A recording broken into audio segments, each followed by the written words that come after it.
Assalamualaikum warahmatullahi wabarakatuh. Saya Ingrid Duyani dengan NIM 230123004.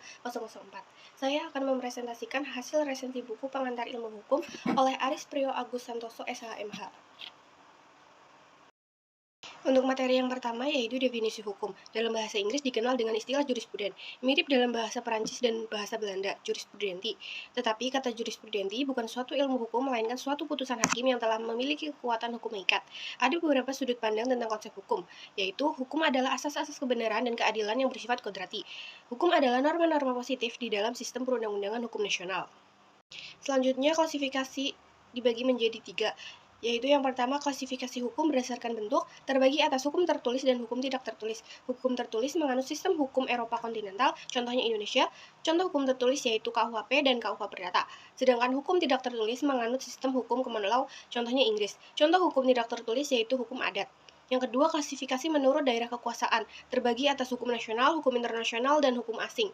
Hukum nasional berlaku di dalam wilayah negara tertentu bersumber dari jurisprudensi doktrin. Hukum internasional berlaku untuk seluruh wilayah terjadi karena adanya perjanjian antar negara. Hukum asing hanya berlaku di wilayah negara lain. Yang ketiga, klasifikasi hukum menurut waktu berlakunya. Ada 3. Yang pertama yaitu ius constitutum atau hukum positif, hukum yang berlaku saat ini bagi masyarakat. Yang kedua, ius constituendum, yaitu hukum yang diharapkan berlaku untuk masa yang akan datang. Dan yang ketiga, hukum alam, yaitu hukum yang berlaku di mana-mana, kapan saja, dan untuk apa saja. Selanjutnya ada subjek dan objek hukum. Untuk subjek hukum ada 2, yaitu yang pertama subjek hukum manusia atau naturalized person. Ada golongan manusia yang tidak dapat menjadi subjek hak hukum karena tidak cakap dalam melakukan perbuatan hukum, yaitu anak yang masih di bawah umur dan belum menikah.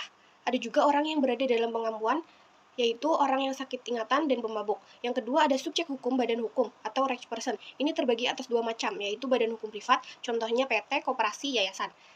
Yang kedua badan hukum publik, seperti negara dan instansi pemerintah. Objek hukum dapat dibedakan menjadi 2, yaitu benda berwujud dan tidak berwujud, serta benda bergerak dan tidak bergerak. Ilmu hukum adalah ilmu yang objeknya hukum, yang menelaah hukum sebagai fenomena kehidupan manusia dimanapun di dunia ini dari kapanpun. Oleh karena itu, maka hukum dilihat sebagai fenomena yang universal. Selanjutnya ada hubungan hukum. Ini terbagi menjadi 3, yaitu yang pertama hubungan hukum yang bersegi satu, yaitu di mana hanya satu pihak yang berwenang sedangkan pihak yang lain hanya memiliki kewajiban. Yang kedua ada hubungan hukum bersegi 2, yaitu hubungan hukum 2 pihak. Dan yang ketiga, hubungan antara satu subjek hukum dengan semua subjek hukum lainnya, yaitu hubungan ini terdapat dalam hak-hak milik. Selanjutnya peristiwa hukum.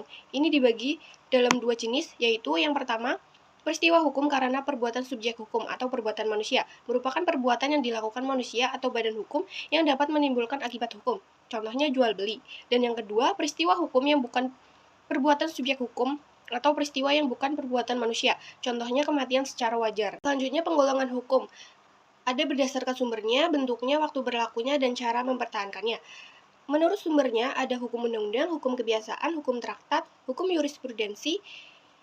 Menurut bentuknya, ada hukum tertulis dan hukum tidak tertulis. Menurut waktu berlakunya terbagi menjadi 3, yaitu ius constitutum atau hukum positif, ius constituendum, dan hukum antar waktu, yaitu hukum yang mengatur suatu peristiwa yang menyangkut hukum berlaku saat ini dan hukum berlaku pada masa lalu. Menurut cara mempertahankannya terbagi menjadi 2, yaitu hukum material dan hukum formil. Hukum material contohnya isi pasal-pasal dalam Kitab Undang-Undang Hukum Perdata, sedangkan hukum formil contohnya Kitab Undang-Undang Hukum Acara Perdata dan Hukum Acara Pidana. Selanjutnya untuk sumber-sumber hukum ada undang-undang. Undang-undang adalah peraturan negara yang dibentuk oleh alat negara yang berwenang dan mengikat masyarakat.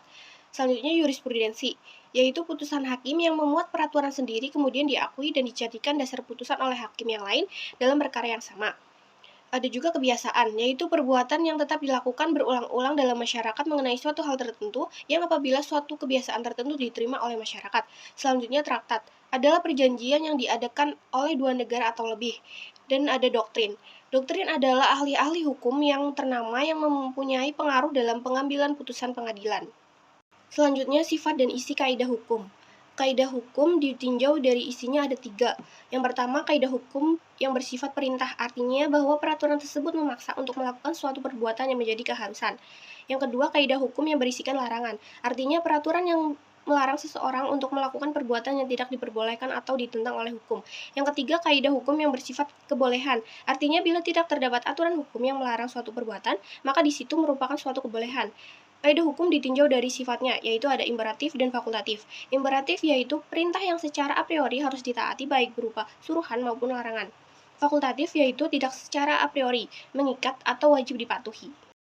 Selanjutnya tujuan hukum. Abel mengatakan tujuan hukum adalah untuk mengatur tata tertib masyarakat secara damai dan adil. Subukti mengatakan hukum mengabdi pada tujuan negara yang pada pokoknya untuk mendatangkan kemakmuran dan kebahagiaan rakyat. Selanjutnya fungsi hukum. Fungsi hukum memiliki 4 fungsi, yaitu yang pertama hukum sebagai pemelihara ketertiban dan keamanan, yang kedua hukum sebagai sarana pembangunan, yang ketiga hukum sebagai sarana penegak keadilan, dan yang keempat hukum sebagai sarana pendidikan masyarakat. Selanjutnya untuk aliran dalam ilmu hukum, ada mazhab hukum alam, merupakan ajaran hukum yang menitik beratkan pada rasio atau akal yang melihat keadilan sebagai sesuatu hal yang mutlak. Selanjutnya mazhab utilitarisme, yaitu aliran yang meletakkan kemanfaatan sebagai tujuan utama hukum. Selanjutnya mazhab historis, merupakan suatu reaksi yang berlangsung terhadap suatu pendapat yang ditegakkan oleh Tibaut. Selanjutnya mazhab sosiologis. Sociological jurisprudence dalam istilah lain disebut juga functional anthropological atau metode fungsional. Selanjutnya mazhab realisme. Menurut Llewellyn, realisme hukum bukanlah merupakan aliran di dalam filsafat hukum, melainkan sebuah gerakan dalam cara berpikir tentang hukum. Selanjutnya ada sistem hukum. Dalam bahasa Yunani disebut dengan sistema. Dapat diartikan sebagai keseluruhan yang terdiri dari macam-macam bagian. Sistem hukum suatu negara bisa terarah kepada tujuan mempertahankan kedamaian, menjalankan moralitas, melindungi hak-hak asasi, memajukan kesejahteraan umum, mengembangkan kebaikan umat manusia, melindungi kebebasan, dan mencapai keadilan. Sistem hukum perlu diarahkan kepada terjaminnya kedamaian, pengakuan hak-hak asasi, dan pelestarian lingkungan hidup. 3 faktor ini bisa diringkaskan menjadi kebaikan manusia dan keutuhan tata ciptaan. Selanjutnya, asas terbagi menjadi 2. Ada asas hukum umum, yaitu berlaku untuk semua bidang hukum, dan asas hukum khusus, yaitu berfungsi dalam bidang yang lebih sempit seperti hukum perdata dan hukum pidana. Selanjutnya, fungsi asas hukum ada 2, yaitu fungsi dalam hukum, ini merupakan fungsi yang bersifat mengesahkan, dan fungsi dalam ilmu hukum, ini bersifat mengatur dan menjelaskan. Contoh asas hukum, asas in dubio pro reo, yaitu dalam keraguan diberlakukan ketentuan yang paling menguntungkan bagi si terdakwa. Asas similia similibus, yaitu bahwa perkara yang sama harus diputus sama.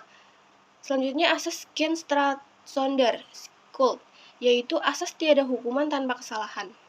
Selanjutnya untuk bidang-bidang studi hukum, ada sejarah hukum, adalah mempelajari perkembangan dari asal-usul sistem hukum dari suatu masyarakat tertentu. Ada juga perbandingan hukum.